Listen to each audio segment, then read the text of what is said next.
Parental controls can help you manage how your child uses his or her MacBook. You can restrict applications from running, prevent new apps from being installed, restrict time on the computer, websites that can be visited, and several other options to give you more control over how they use their MacBook. If you decide that you do want to try using parental controls, please make sure to follow these directions carefully, because if you don't, you might get locked out of the computer. At the end of the video, I've also included instructions for getting rid of the parental controls should the time come that you want to remove them. The first thing to understand is that right now the student account is an administrator account, which means that they can do whatever they would like to do. We want to manage that, but first we need to create a parent administrator account because when you enable parental controls, the student's account will be downgraded to a standard user. And because of that, you're not going to be able to get out of the parental controls except from an administrator account. Okay, so here's what you're going to do. First, have your son or daughter log in, and then go to the apple in the top left corner of the screen and go to System Preferences. Under System Preferences, we're going to go to Users and Groups. And right now, so I'm logged in here as an administrator, but you can see I also have a test student account that's also an administrator. And this is the account that you're going to be logged in as, but that's the one that we're going to apply parental controls to. So the first thing you need to do is to add a new account. So we're going to click the lock to make changes, have your son or daughter log in, and we're going to add with the plus sign a new parent account. Please switch the new account, make sure that's an administrator account, and you can put whatever you want here for the full name. I'm just going to put parent account. Password, make sure that you know what this password is and don't lose it. If you ever need to manage the parental controls again or get rid of parental controls, you're going to need this password. So I'm just going to make my password parent, but obviously you want to put that as something that your son or daughter doesn't know. I would recommend against writing the password in the password hint. You can give yourself a hint, but not the actual password because that can be viewed. So let's create the user. And now we've got a parent account. Allow user to administer this computer. That's what we want. And at this point, we're going to log out and we're going to log in to the parent account. So I'm going to stop the video and then we'll pick things back up. You're going to go up to the apple and then log out your son or daughter. You're going to log into the parent account using the new password that you just set up.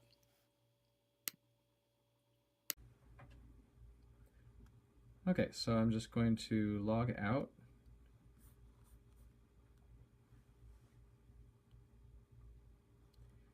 And so you should have at this point MCSC, which is our school administrator account.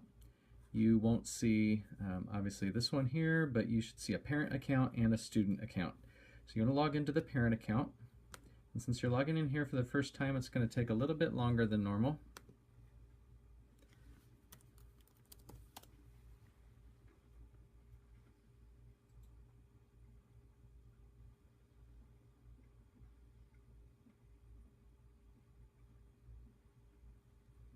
And it's going to ask you to sign in with your Apple ID, which you're, of course, welcome to do, but you don't have to have an Apple ID. You can hit Don't Sign In, and then Continue, and then Skip.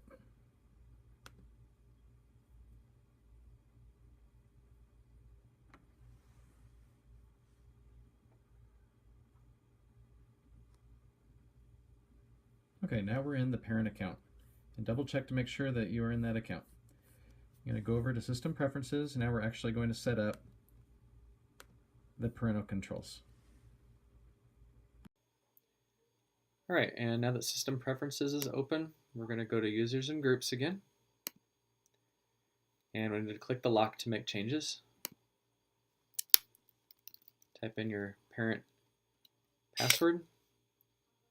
And we're ready to change your student account to an account that's managed by parental controls.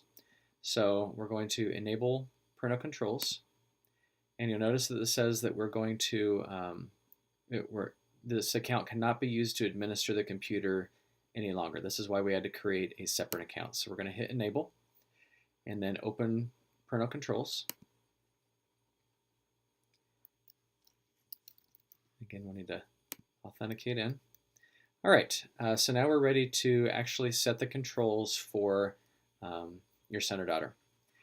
And at this point, it's really up to your personal preference, what you're going to allow and disallow. Just try to think about the types of things that they might need to do in a school setting. In particular, if you restrict the web to only specific websites, that's going to cut out a lot of websites that teachers might need to use in their classroom that you might not be aware of. And if you want to do things that way, you're just going to have to add websites back as teachers request them, which could be a bit sticky if a teacher wants to use them kind of on the spur of the moment or for a lesson that day, and your son or daughter wouldn't be able to get to that website until the next day. So my recommendation is just leave the web control on try to limit access to adult websites, and that's going to cut out a lot of the bad things that could pop up. Under apps, one in particular that I would recommend is under other apps. You scroll on down. And what we're checkboxing here is we're checkboxing the allowed apps. So we do want them to be able to access the App Store, calculator, calendar. If it's checkboxed, that means they can get to it. But if we scroll down to messages, this one is one that you'll probably want to uncheck, as it's something that can create a distraction for your son or daughter.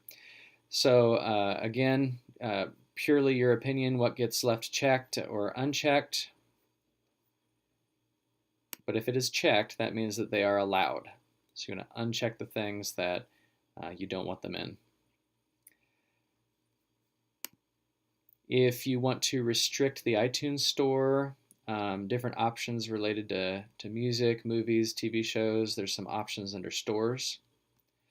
The time restrictions can be useful if your child has issue with getting on there too late in the day or too many hours in the day. You can limit their weekday use to a certain number of hours. You can limit their weekend use. That can be different depending on weekend or weekday. You can also set bedtime hours. So they're not going to be able to use the computer on school nights from 11 to 9. And of course, you want to make sure to set that to when school actually begins and to their bedtime. So these are useful options. And you can just kind of click through and see what else you want to enable or disable. One other option that you might consider limiting for your child is access to the App Store. If you do limit the access to the App Store, they won't be able to install any new apps or get any updates. So something that you'll want to watch is if there is an update that you want them to be able to access, you might need to log into your parent account and upgrade the operating system or upgrade an app that needs to be upgraded. When you're done, that's all you have to do. You can hit the back button up here up top.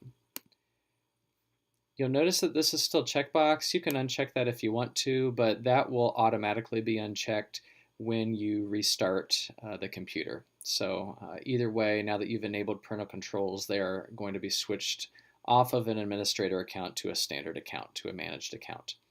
Okay, so when we're all done, all we want to do is exit out of everything, and we'll go up to the Apple.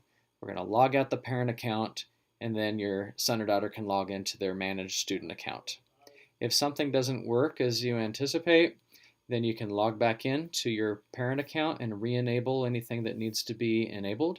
But if you do come to a time when you want to remove the parental controls altogether, you're going to get back into the system preferences through the Apple menu, and then you'll choose users and groups like we were before. And you'll just select the, you might have to log in with the lock and then select student account. You just disable here through the checkbox and then re-enable allow user to administer the computer. And once you've got that, you'll need to log out, and then once the student logs back in, they'll have full rights to do whatever they want to do. So I hope this was helpful. Please contact us if you have any questions. Otherwise, good luck.